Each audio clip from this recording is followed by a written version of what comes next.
the existence of a large continent between Europe and by geologists, but America and its... No, let's see. The existence of a large continent between Europe and America and its catastrophic...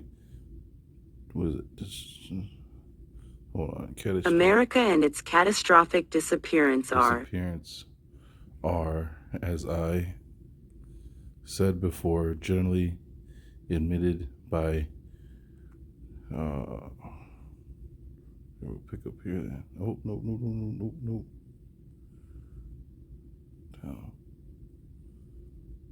See, that's weird. See, it keeps cutting off the end of the pages there. Geologists, but... let's see. In terms of millions of years. Such antiquity would place the trouble long before the appearance of mankind on our planet. My aim is to demonstrate that the catastrophe of Atlantis occurred much nearer to our own times and was witnessed by human beings well advanced in civilization. Plato's story has been attacked by many scientists. I will mention here some modern adversaries of the Greek philosopher. Recently, A. Schulten advanced the supposition that Plato's description had in view not a continent or an island in the middle of the Atlantic Ocean, but the city of Tartessos already mentioned in this book. The ruins of Tartessos are situated in the estuary of the Guadiana in Spain and have attracted the attention of archaeologists for many years. Their excavations have proved the high cultural level of the ancient inhabitants of Tartessos.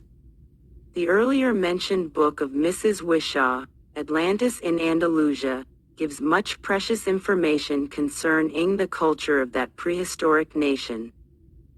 As Tartessos probably was nothing but a colony of Atlanteans, this high level of culture simply reflects the advanced civilization of the Atlantean nation. Tartessos was probably founded by Atlanteans either in the days of their prosperity, or immediately after the catastrophe, when as refugees they were seeking a new home. The hypothesis of A. Schulten, assuming that Tartessos was the city of Poseidon described by Plato, cannot be accepted because the calamities mentioned by the Greek philosopher never overtook this powerful colony. Its ruins stand on firm land and give no indication whatsoever of having ever been submerged or subjected to destructive earthquakes. A French geographer, Berlou, published some 50 years ago the history of the Atlanteans, aspiring to demonstrate that Plato's Atlantis was situated among the Atlas Mountains, in the northwestern corner of the African Mediterranean shore. The work of Berlou is worthy of consideration and is supported by many serious proofs. It is necessary to underline that the opinions of the French geographer are partly confirmed by the recent research of the German scientist, Dr. A. Hermann. Before I dedicate some pages to his conjectures and calculations, I find it necessary to review certain statements of the classical author's record that very long ago a river, called Geographers, by the name of an ancient god Triton, discharged itself into the Mediterranean Sea on the northern African shore. A city dedicated to Poseidon stood on an island in the estuary of this Tiber. Describing the researches of Burchard, we have already seen there were many Atlantean colonies in Tunisia, and it is possible that the city in the above-mentioned estuary was one of them. According to the testimonies of the ancient authors, this city had a circular shape with a radius of 656 yards. The existence of a city of Poseidon on the North African shore has been for a long time considered a fiction, like Plato's story of Atlantis. But 1931 came and Hermann found the vestiges of Poseidon's city in Tunis. The German scientist had worked already for a long time in southern Tunis, in the land of the Kabyles, on the archaeological excavations in Shat el Jarid. His researches some years ago justified the old hypothesis concerning the large salt marsh between Nefta and the Gulf of Gabesh, which is called now Shat el Jarid. This is proved to be nothing more than the dried bottom of an interior sea, the Triton Sea, which long years ago was connected with the Gulf of Gabesh. This discovery of Hermann accords with the hypothetical map of the Mediterranean Depression, which depression later, after the formation of the Straits of Gibraltar and the destruction of the European African Isthmus, was called by the name of the Mediterranean Sea. This map has been traced out by the Chilean scientist, Luis Thayer Ojeda, whose works are mentioned in detail in a later chapter of this book. Once the location of this prehistoric interior sea had been determined, Hermann began to seek also the Triton's River. In the course of these researches, the German archaeologist discovered west of the oasis Fawa, under the sandhills, the vestiges Atlantis. 58. Of a prehistoric city which corresponds in full to the ancient descriptions of Poseidon's city. He found under one hill of sand and petrified slime clay, vessels of hitherto unknown shape, household goods and pieces of ostrich eggshell with artistic carving. These ostrich evidently served for ornamentation, as they do even now in Egypt, Palestine, Arabia, and northern Africa. Dr. Hermann hopes to make much more interesting finds and, when the mighty strata of sand and alluvium are removed, perhaps even to uncover the ruins of Poseidon's city itself. Eggs. The German archaeologist is convinced that the priests of Say had in view this particular African city when they told Solon about the Atlantean capital. Here Hermann contradicts the French geographer Berlioz, who placed Plato's Atlantis more to the west, near the Atlas Ridge. Dr. Hermann considers that Solon conversed with the priests of Say through interpreters, who might erroneously translate the Egyptian measure of length, the shoinos, which corresponds to 1 foot, as the Greek stadium, which is 604 times longer. According to Hermann's opinion, this mistake had the following consequence. Solon, as well as Critias and Plato, gave to the Atlantean capital colossal dimensions. The German archaeologist came upon this conclusion by chance. Deeming the dimensions of the capital of Atlantis too improbable, he tried substituting feet for stadia and arrived at a diameter of 1750 yards, which corresponds perfectly, as it happens, with the diameter of the ruins in Shat el Jarid. By this method he found also that the canal, which united Poseidon's city of Atlantis with the sea, should be only 13 feet wide, which corresponds again with the width of the ancient canal excavated in Shat el Jarid. Although Plato affirms that the island of Atlantis was in the middle of the ocean, Drive Hermann believes that the ocean, which, according to Plato, surrounded the island of Atlantis, was nothing more than an interior sea, the remainder of which is now Shat el Jarid. The German scientist found also the old bed of the above-mentioned Triton's River, and the ruins are at its former estuary. These discoveries of Hermann seem to close definitely the controversy between the Atlantologists and their adversaries. All 59 attempts to determine the geographical situation of Plato's continent, or island, would also be settled forever, if the conclusions of the German scientist were not met by some very serious objections. Firstly, Plato, writing about the magnificent Poseidonis, could not have had in view a comparatively insignificant settlement on the North African shore. He would not describe it in such a high-flown style and with such numerous details. It also seems unlikely that the priests of Say would describe an insignificant colony as a magnificent and mighty metropolis of a powerful prehistoric empire. Also, the ancient authors who mentioned Poseidon's city in the estuary of the Triton's River would inevitably retell also the legends concerning Atlantis. They evidently did not do so for the reason that these two cities had nothing in common. Secondly, the disappearance of Atlantis was accompanied by phenomena quite different from those which were involved in the disappearance of the city at the estuary of Triton's river. While the capital of Atlantis sank into the ocean, in the case of the other town the sea receded from it and left it in the dry river bed a prey to the desert sand. Thirdly, I feel Hermann's hypothesis concerning Solon's erroneous interpretation of the Showinos is rather far-fetched.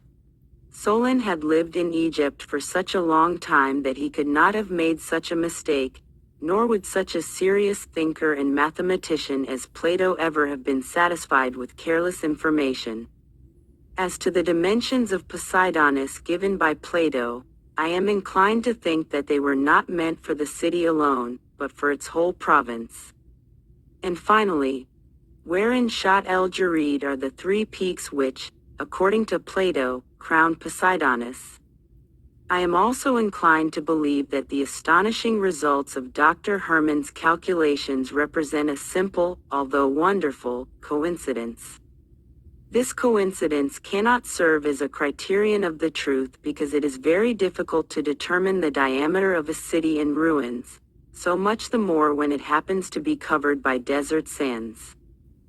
My next point is to establish the ethnical connection between some Western European prehistoric nations and the Mayas, who, Atlantis, long ago inhabited a certain land in the ocean.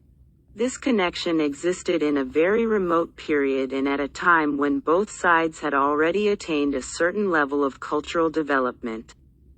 For this purpose I cannot do better than refer to the recent discovery of Professor Baudouin. In the western part of the department of Vendée, in Brittany, the estuary of the rivulet La Vie periodically suffers from very low ebb tides. They occur ordinarily at the time of the autumn equinox. One of these very low ebb tides occurred in September 1928, and Professor Baudouin profited by this occasion to explore a certain rock near the beach. This rock of quartzite, called by the local fishermen the large stone, is usually very dangerous to navigation because it is almost always underwater. When Professor Baudouin was young, he had heard from natives that the large stone was covered with mysterious signs and drawings. This brought him to the conclusion that the rock was nothing but an ancient menhir which at some time fell into the water, or was inundated following some lowering of the shore. On the day of the fall equinox, Professor Baudouin went in a boat to the large stone and began to clean it of slime and seaweeds. This work was difficult because the stone was covered by a thick layer of various deposits, but, when the operation of cleaning had been concluded, Baudouin saw amazing bas-reliefs on the surface of the stone. The clay molds which he made showed the following images: a disc within which is carved a human profile, a carved human footprint, a mysterious letter or symbol, and a carved horse skeleton. The disc, or medallion, has a diameter of 8 inches and the human profile represents a musician because his lips are stretched, as those of a man playing the trumpet. The forehead of the profile is very sloping. This type of forehead is called in French fouant. The skull is brachycephalic, the lips very thick and protruding. But the nose is exceedingly characteristic, being of the perfect Mayan eagle type. You can see this type of nose on all the images of the Mayan gods and on the Mayan statues. The figure on the large stone has no whiskers but possesses a pointed artificial beard, as have all the ancient Mayan images, and on the top of the skull is a tuft of hair, also very characteristic of the Mayan images. Some details of the carving enabled Baudouin to place the 61.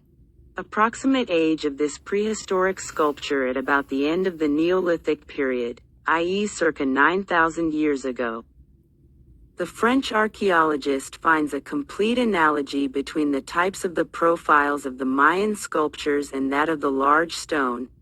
The two profiles on the bas-reliefs in the Palenque ruins, e.g., are a striking example. The same striking resemblance reappears in the images of Mexican deities in the codices Cospi and Borgia, the noses of the gods of which are practically identical with the nose of the profile of the large stone.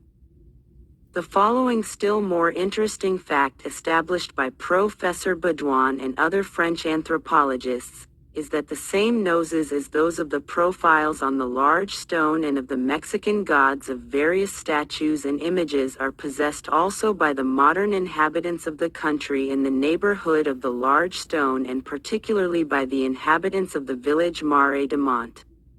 Many peasant families have inhabited this region for generations, sometimes since the remotest times, and minute investigations have failed to determine even approximately the epoch in which their ancestors settled in Brittany.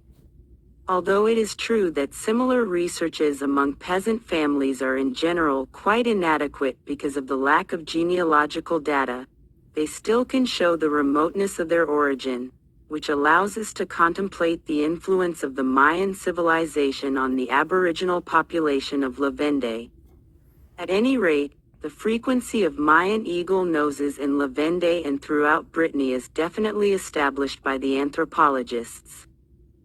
Baudouin's discovery, and the results of his anthropological investigations, lend support to the hypothesis concerning the existence in a remote epoch of a traffic between Western European shores and a certain land beyond the ocean. This land may have been Yucatan, inhabited by the Mayas, but it is also probable that some of the ancestors of the Mayas came from Atlantis. The latter migrated eastwards and, coming into Brittany, intermarried with the aboriginal population. It is also probable, even, that the entire prehistoric population of Brittany was composed of Mayas, especially since the Breton language bears a resemblance only to Gaelic, remaining isolated from the other European languages. Now it is necessary to turn the reader's attention to that false beard which we see on the profile of the large stone. This imperial is so arranged that its point touches the upper part of the chin and is analogous with those of many American deities. While certain figures of the Palenque ruins do not possess such imperials, Baudouin considers that the latter images represent priests and not gods. The tuft of hair which we see on the profile carved on the large stone is identical with those on the heads of Mexican deities, e.g., we find such a tuft on the head of a warrior on page 37 of the Codex Telleriana Ramensis, on the heads of the Masters of the Night, in the Codex Cospi, and on the head represented on a Peruvian vessel from the Chama ruins. One prehistoric monument found in Albacete, Spain, represents a mother with her child who also has such a tuft, and Professor Baudouin believes that such tufts were signs of divine descent. This scientist has no doubt that the bas-relief of the large stone represents a monument of Atlantean culture, and the multiplicity of prehistoric effigies with such tufts of hair shows the spread of this culture. I can add that the modern Koreans are adorned up to the present time with similar tufts. Professor Baudouin is certain that the profile on the large stone belongs to a representative of the Mayan race and not to a European of the Neolithic epoch. The large stone itself served as an altar, and its situation was evidently selected astronomically because one of the lines carved on its surface follows strictly that of the sun's movement during the spring equinox. The French archaeologist cannot explain the meaning of the mysterious symbol, or letter, carved on the stone, but supposes that the design as a whole represents the sun god fecundating the world with his mighty breath. I have already mentioned the footprint carved on the large stone. This symbol of unknown significance is very common on prehistoric monuments, and the Brazilian scientist Gustavo Barroso, see his interesting work, Achem da Atlantida, mentions that analogous footprints are found everywhere, frequently on the petroglyphs. I have seen such an image in Ceylon in the large footprint of Buddha, in a Buddhist monastery, and also in Russia, in the monastery of Pochayev. The carved parts of the skeleton of a horse on the large stone point to the worship of Poseidon. Horses were always 63. Offered to this deity whose cult was the foremost in Atlantis. Probably the large stone was an altar consecrated to this god, on the very same spot where the Atlantean emigrants, or sea farers, disembarked in Europe. Maybe the newcomers celebrated on this altar a thanksgiving to Poseidon, the terrifying master of the seas, for their safe arrival on the shores of Savage. It is possible that not only the Bretons and Irish derived their origin from the Atlanteans, but also the Picts and Scots. All these tribes mixed with the barbarous autochthons of Europe and with the Gauls and German tribes who came from Asia. This hypothetical affinity between the Atlanteans and the ancient inhabitants of the British Isles is supported by the following find. Some years ago in the Kelvin Caverns near Glasgow was found a splendid female trunk made of red sandstone. This sculpture, believed to be 30,000 years old, is well preserved and shows a highly artistic standard. Archaeologists suppose that this statue represents the goddess of fertility, probably Cybele, or Kara, whose cult was widespread not only throughout prehistoric Europe, but, according to certain investigations, even as far as South America. On the other hand, it is highly improbable that any cultured nation able to create such a refined statue as that found in the Kelvin Caverns can have existed in Europe 30,000 years ago. Europe. All the above conjectures, observations, finds, and discoveries represent a variegated collection of data taken from many branches of science: historic and prehistoric geography, toponymology, anthropology, archaeology, ethnology, linguistics, the history of culture, mythology, folklore, etc. All these have contributed to create our picture. A good deal of the data is contestable and sometimes bears the mark of the personal opinions and convictions of the investigators, i.e., of a certain preconceived point of view. But here I wish to cite the phrase of Immanuel Kant concerning sundry mysterious phenomena, such as justified predictions, apparitions, miracles, etc. The German philosopher said, "I do not believe in the reality of each single phenomenon, or in the truthfulness of the narrators, but the multiplicity and convince me that the so-called supernatural phenomena really exist." The same applies to the various proofs of the existence in a remote epoch of Atlantis and its cultured population. They are so numerous and came from such various sources that, although each single proof can be contested, their general validity seems to me more than satisfactory. Among all these proofs we observe an intimate connection, although sometimes they belong to absolutely heterogeneous scientific disciplines. Other facts, conjectures, and proofs belong simultaneously to 2 or 3 scientific realms, and the task of their classification offers sometimes serious difficulties. Such a category of proofs sometimes represents a complicated arabesque, but its general aspect is very convincing. Therefore, the work of the Atlantologist is akin sometimes to the work of the archaeologist who reconstructs an ancient vessel from its fragments, or of the paleontologist who reconstructs from a heap of bones and fragments the entire skeleton of a prehistoric animal. So, for instance, Dr. Barnum Brown in New York constructed out of some thousands of small bones and bone fragments the complete skeleton of a very rare prehistoric lizard, the Hoplitosaur, which inhabited the North American forests about 120 million years ago. The scientist who desires to reconstruct the picture of Atlantis has to do something of the same kind.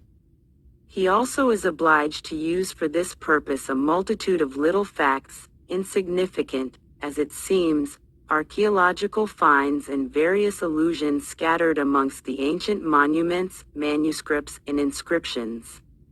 From time to time, a hypothesis is necessary for the purpose of cementing various indications and information into one eloquent picture. But the roles of the paleontologist and historian differ in one very important point. The first knows at the very beginning of his work the approximate aspect of an animal. The second knows almost nothing and works at random. In the best cases, the outlines of the intended historical picture are dim, and the historian has to be very careful not to let his imagination run away. As a result of such work, the Atlantologist will create a merely hypothetical picture which can be used only as a basis for the detailed researches to follow, but cannot claim to be a true reflection of the remote past. 65. But we also have at our disposal weighty proofs taken from the realm of the so-called exact sciences, such as seismology, oceanography, astronomy, zoology, and botany. We will now examine them. As we have seen, geology does not deny the existence in a very remote epoch of a continent between the Old and New Worlds. Moreover, the same science admits that various continents and islands were submerged in various epochs by the oceans, or emerged from their depths. We will cite some striking examples of such changes on the Earth's surface. The Arctic Ocean of today, the Baltic and the North Seas, for instance, are of comparatively late formation, because they appeared only at the beginning of the contemporary Quaternary period. During the preceding Tertiary period, the site of these seas was occupied by the so-called Pleistocene continent, which stretched from the North Pole to the Sahara, which was then a sea. In the still more remote geological periods, this area was the scene of alternating replacement of sea by dry land and vice versa. It is known, for instance, that about 25 million years ago the territory of the present Scandinavia, Finland, and northern Russia was occupied by an ocean, dotted by numerous islands, one of the larger of which, perhaps, corresponded to the present-day Sweden. According to Dr. H. Convens, see his Monographia der Baltischen Bernsteinbium, the islands of this primeval ocean enjoyed the climate of contemporary Algeria and Tunis and boasted of rich flora.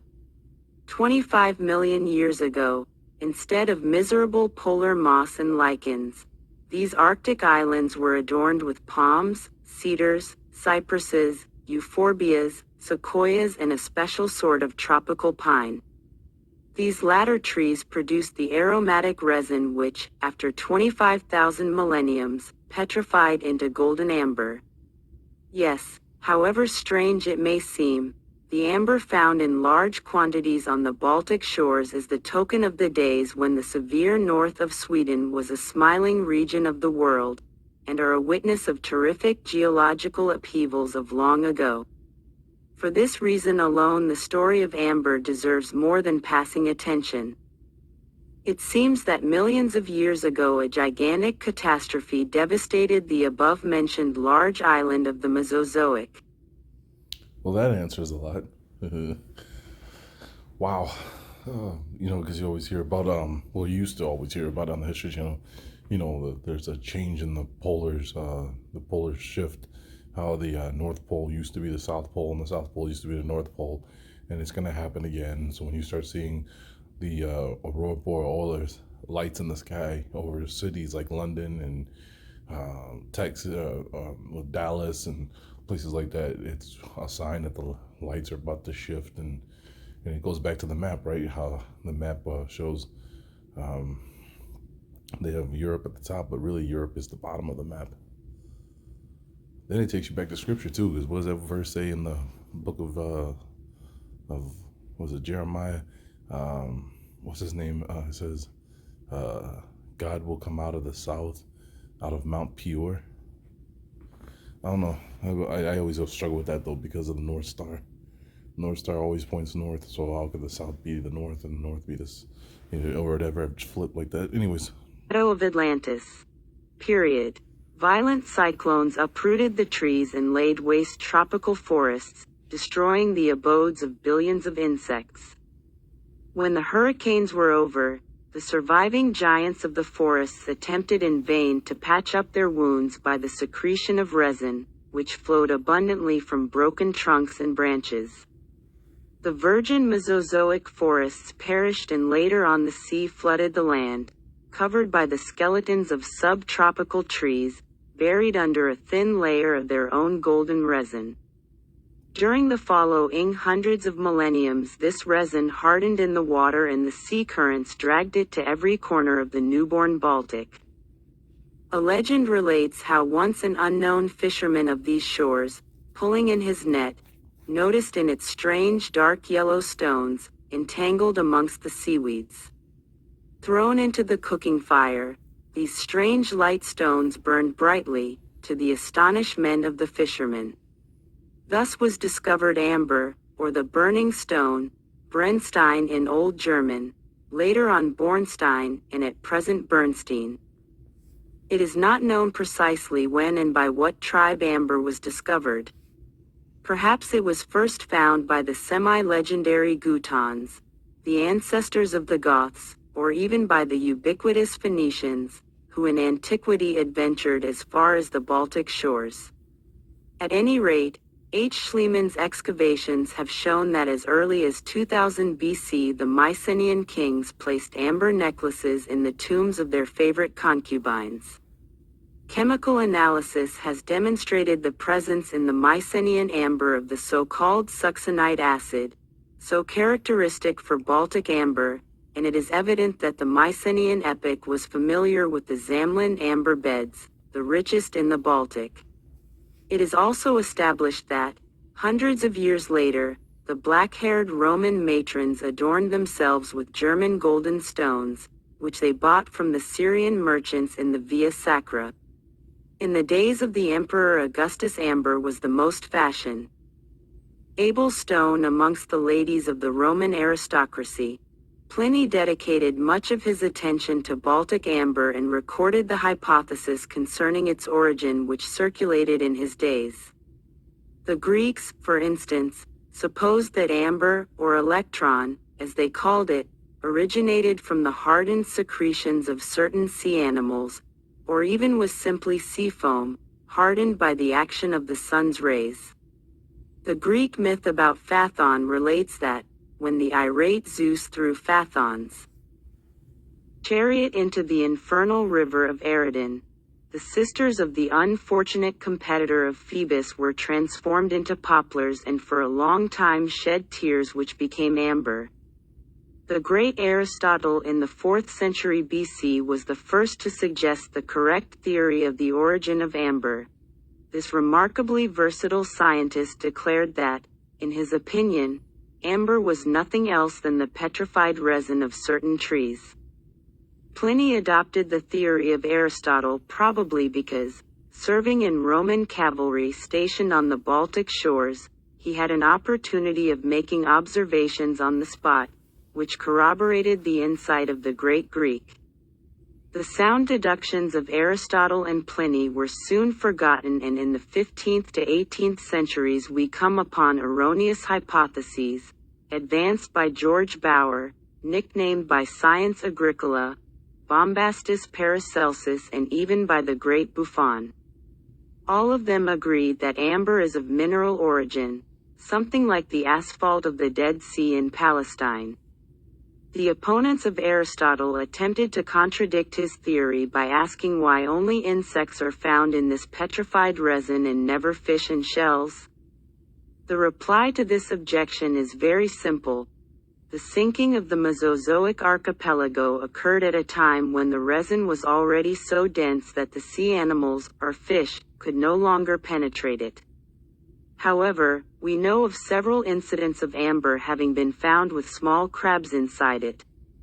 Amongst the 70,000 amber exhibits in the Königsberg Museum, not one piece contains seaweeds or fish, but one can see in many of them the leaves of plants of the Mesozoic period and about 2,000 species of now extinct insects, imprisoned in their transparent golden sarcophagi. Pliny expressed the conviction that such plants and insects belonged to the flora and fauna of Scandinavia contemporary to his period. If the latter is really a part of the above-mentioned Mesozoic island, we have to admire the perspicacity of the famous naturalist. In all, about 220 sorts of amber are recognized, but the best is, as it was 3,000 years ago, that beautiful amber which, in the metaphor of Pliny, resembles in its transparency and pale gold color the precious Falerno wine. The ancients considered amber the best remedy against kidney calculi, and this reputation lasted into the Middle Ages. We know, for instance, that Martin Luther wore permanently a small amber necklace in order to cure his kidney affliction. 68 millions of years separate us from the times when the luxuriant islands of the Arctic displayed their gorgeous tropical vegetation, and filled the air of the Mesozoic epoch with the spicy aroma of fur giants of a species unknown to us, and that beauty of the 20th century AD, who proudly displays on her bosom an amber necklace, does not suspect that these golden stones are an irrefutable and a most poetical proof of the gigantic changes which took place at one time on the surface of our planet. Among the submerged continents, the so-called Lemuria particularly is worthy of consideration, because the fate of the legends describing its disappearance resembles the fate of the traditions concerning Atlantis. Moreover, it is very important for my subject that Lemuria, as it seems, disappeared simultaneously with Plato's continent. Therefore, the hypothesis that both cataclysms were due to the same cosmic phenomenon seems to me at least plausible. The ancient classic authors affirmed that some millenniums ago a vast continent with a highly cultured population existed in the Indian Ocean between Africa, Arabia, and Hindustan, and stretched much farther eastwards. In that remote epoch the moon, Selene in Greek, according to the said authors, did not yet exist, and so the inhabitants of the legendary continent were called by the Greeks Preselenites. This continent enjoyed a fine climate and great fertility of soil, and the Preselenites were prosperous and happy. But suddenly the wrath of the gods beset the blessed country, and it disappeared in the ocean's abyss. We can find analogous traditions and myths concerning the existence of Lemuria also amongst the Arabs and Hindus. For a very long time these vague legends were taken by the scientists for popular tales. But in the 19th century the famous zoologist, Ernst Haeckel, advanced the hypothesis that this mysterious land really had existed many millions of years ago and had been the birthplace of certain species of mammalia called Lemurians. Another scientist, Sclater, went still further and, supposing that this continent was the cradle of mankind, baptized it by the name of Lemuria. According to these and other scientists, Madagascar, the archipelagos in the Indian Ocean, South India, Sumatra, and some Pacific islands are merely the 69 last remaining fragments of the sunken Lemuria. In the opinion of the English scientist, Blandford, both paleontology and physical geography unanimously confirm the existence of Lemuria from the beginning of the so-called Perm epoch until the end of the Miocene period. But other scientists suppose that Lemuria sank much later, probably in the 15,000 year BC, or even later. An earlier disappearance of Lemuria would make it unlikely for the ancient Greeks and Hindus to retain any legends concerning the catastrophe. Personally, I think that these vague legends concerning Lemuria were inherited by the Greeks from the Pelasga, or possibly the Phoenicians and Egyptians. Some years ago, Professor Stanley Gardiner organized an expedition in order to explore the ocean between Africa and India.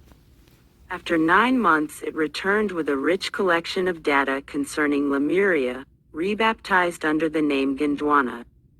The most important result of his investigations was the theory that the sunken continent still existed in the epochs of the giant lizards, but sank before the appearance of mankind. Further, the English scientists established that this enormous continent was very mountainous and some of its summits attained the height of more than 10,000 feet. At that period neither the Himalayas nor the Alps yet existed. Gondwana sank very deeply and even its highest summits are 1,500 feet below the waters of the ocean. The opinion of Professor Gardiner concerning the date of the Gondwana cataclysm, although based on his investigations, places before us a dilemma.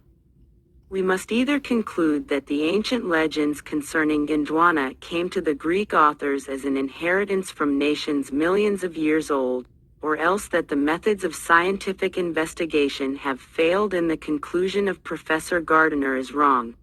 Gondwana disappeared not so very long ago. Personally, I prefer to await the results of future, more detailed, investigations and not to form an opinion at the moment.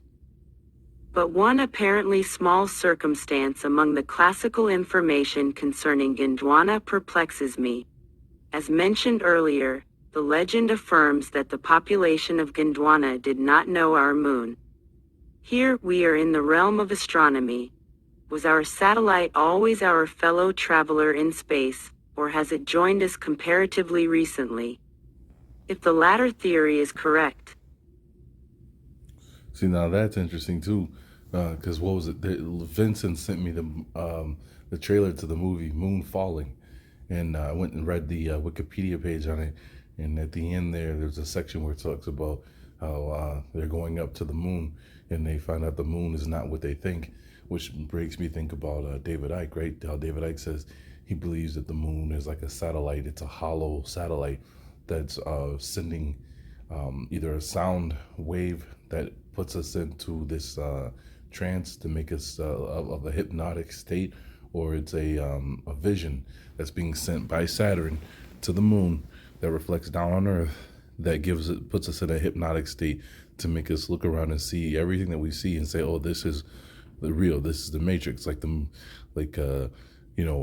actual movie The Matrix, right, where they think they're living in a suit and tie buttoned up city, that whole thing, while really that's just the illusion that they're in. They're really in a fallen humanity, racing for their lives while the machines come to get them, right? So that's interesting down there at the end, where they did not know this moon. When and why did the moon join our planet? What cosmic perturbation brought the gloomy Selena into our neighborhood? My reader will note that many tribes have analogous legends concerning the moon and its recent appearance in the heavens. Many legends mentioned in this book tell that there was a time when mankind was without the gentle moonlight. Here is another example of an analogous character. The Polynesian myths tell us about a mysterious continent which existed a long time ago in the Pacific Ocean. Certain scientists have believed that this land really existed and that the present Rapa Nui, or Easter Island, represents a remain of the sunken Pacific continent, although the recent expedition of Professor Lavachery has proved that Rapa Nui never belonged to more or less extensive firm land. On the other hand, it is quite probable that a continent really has existed in the Pacific. Some years ago in southern Australia were discovered prehistoric cavern paintings. They belonged to the cavern men who inhabited that country many millenniums ago. In those paintings are seen artistic images of alligators, which never have existed in Australia, and Professor Montford concludes that the prehistoric painter could have found the subject of his creations only on the hypothetical continent which once connected Australia with southeastern Asia, or elsewhere in the vanished Pacific territories. The South African Bushmen affirm that a long time ago a vast continent existed west from Africa, but was sunken by the wrath of gods. A curious circumstance connects this myth with the Greek one concerning the Pre-Selenites. The Bushmen affirm that at the time of that continent's disappearance the Earth was lighted by two moons. Later on we will try to analyze this myth, but for the moment I would like only to attract the attention of the reader to this curious circumstance. The catastrophe legends of various tribes are often linked up with the moon. Among the hypotheses and theories concerning the processes of modification of the Earth's surface, special consideration may be given to the so-called hypothesis of floating continents of the Austrian geologist, Dr. Alfred Wegener. Before giving an exposition of this interesting hypothesis, I would like to turn the reader's attention to a very curious circumstance. If we cut out of the map the outlines of certain continents and bring them together, we will immediately see that they fit perfectly.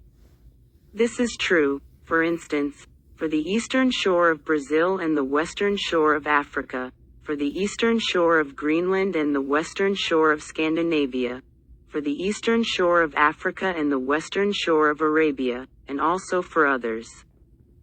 Dr. A. Wegener dedicated some years to the study of this strange phenomenon and finally came to the conclusion that at one time all the firm land formed a single continent. According to Dr. Wegener, this single world continent possessed 50 million years ago approximately the following outline.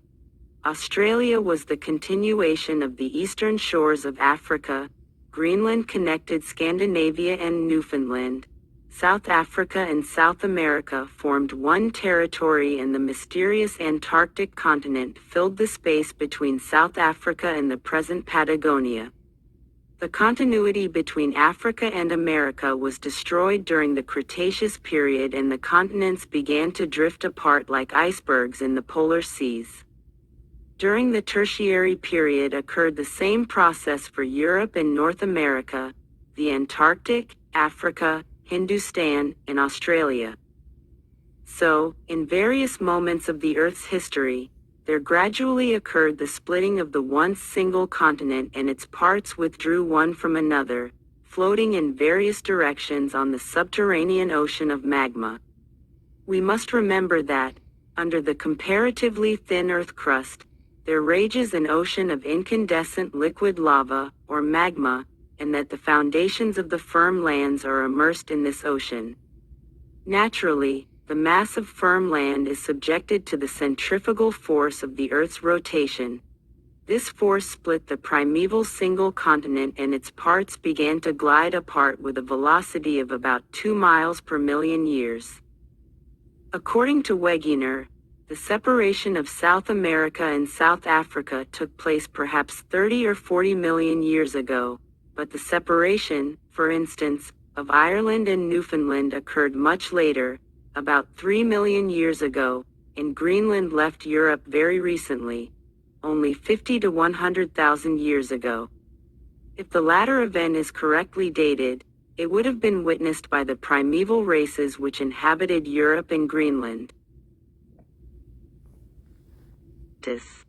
During that epoch, according to the opinion of Dr. Wegener, this movement of the firm land continues today with various velocities for different parts. Greenland possesses a maximum velocity of about 6 feet per year in a westerly direction. At first sight, this theory seems to deprive the Atlantologists of one of their best arguments, but later on I will show that Wegener's hypothesis is not really contrary to their theory. Incidentally, this hypothesis is supported in the case of the separation of Greenland from Europe by the very curious phenomenon of the periodical migrations of the lemmings. In northern Scandinavia, these little rodents represent a real calamity for the farmers because, like all rodents, they are incredibly prolific. But when their number increases beyond the resources of a given region, they gather together in millions and depart. They descend from the tablelands and run to the seashores, destroying everything on their way. No obstacles exist for the migrating lemmings, and even mass extermination by men, wolves, and foxes cannot stop their advance. They continue irresistibly on their way and upon arriving at the ocean leap into the water and swim directly ahead until, exhausted, they drown. Scientists have attempted many explanations of this strange mass madness of the lemmings, but the hypothesis of Wegener has been recognized as the most plausible hypothesis. The Austrian geologist believes that in the millions of years during which Europe was nearly joined to Greenland, the lemmings formed the habit of migrating across the narrow straits, tempted by the then splendid pasture grounds of Greenland. And now, although the distance between Europe and Greenland has increased enormously, the lemmings continue to remain under the spell of their ancient instinct, expecting to land within a short distance from Scandinavia. It is very interesting to note that the Norwegian legends affirm much the same. They report that the lemmings came to Norway from a certain sunken continent and that when they leap into the sea, they intend to swim to their birthplace in the west. I agree with the explanation of Dr. Wegener, but I can hardly accept the genuineness of the Norwegian legend. The reader must remember that the Scandinavians, together with other German tribes, came to their present abodes only 6,000 to 8,000 years ago, while the separation of Greenland from Europe must have taken place at least 100,000 years ago. Therefore, the Norwegians cannot possibly have any traditions concerning the epoch when Greenland was a part of Europe. It is possible, however, that they heard this legend from the ancient aboriginal inhabitants of North Europe. But, if the separation of Greenland from Europe really occurred in the period of the forefathers of the Norwegians, we are obliged to reckon the velocity of the movement of Greenland westward at much more than 66 feet per year, because its present distance from Norway is about 2,000 miles. Wegener mentions various legends concerning a certain land which existed in the Atlantic Ocean, and supposes that all of them tell the story of the separation of Greenland from Europe. As the inhabitants of Wales possess a legend of the land of Avalon, as the ancient Druids told about the same mysterious country, as the Greeks possessed the legend of Atlantis, the Egyptians that of Aru, or Alu, and the Babylonians that of Erilu, Wegener is inclined to ascribe the origin of all these dim myths to the memory of the separation of Greenland from Europe. The evident consonance of the names Aru, Alu, Erilu and Avalon, and the possible one of the term of Atlan, or Aztlan, permitted to Wegener this bold supposition. But I cannot agree with it. The similarity of the names of that mysterious country which disappeared some millenniums ago is really obvious, but I think that this similarity can serve only as an argument in favor of Plato's account and can in no way lead us to suppose that Greenland was that legendary continent and its separation from Europe was considered by the ancients to be that terrific Atlantis catastrophe. The processes of the tearing apart of various portions of the mainland has been always very slow and lasted probably some millenniums, not possessing any catastrophical character. At first very narrow straits were formed and then slowly grew wider. Not even popular fancy with all the millenniums at its disposal could transform this slow process into a terrible cataclysm. The appearance of Wegener's theory, in the opinion of many scientists, gave a death blow to the Atlantis hypothesis, because the new explanation of the origin of the Atlantic Ocean left no room for any large continent or island between the New and Old worlds. But this conclusion was premature and short-sighted. One must remember that the 50 million years which separate us, Atlantis, from the splitting of the primeval conflict is a long enough period to allow for the appearance or disappearance of new continents in the Atlantis gap. We have already seen that the geologists do not deny the existence of Atlantis in the middle of the ocean some millions of years ago. Wegener's hypothesis failed to solve the problem of Atlantis, and destructive criticism was poured upon it from all sides. The majority of the geologists sided against Wegener and sought to defeat his theory by serious scientific objections. The critics, for instance, do not admit that the dynamics of the floating continents is either clearly or convincingly explained. Some scientists explain the movement of the continents by radioactivity, and some others, basing themselves on the results of Captain Williams's measurements, declare that Wegener has much exaggerated the velocity of the movement of Greenland. Recently, another Austrian geologist, Professor J. Kindle, added to the hypothesis of a Wegener his own conjecture. He found that, owing to some unknown factors, the surface of the terrestrial globe continually is on the move. Apparently, this is a consequence of the activity of the interior terrestrial gases, whose pressure enlarges the volume of the Earth and sometimes produces crevices on its surface.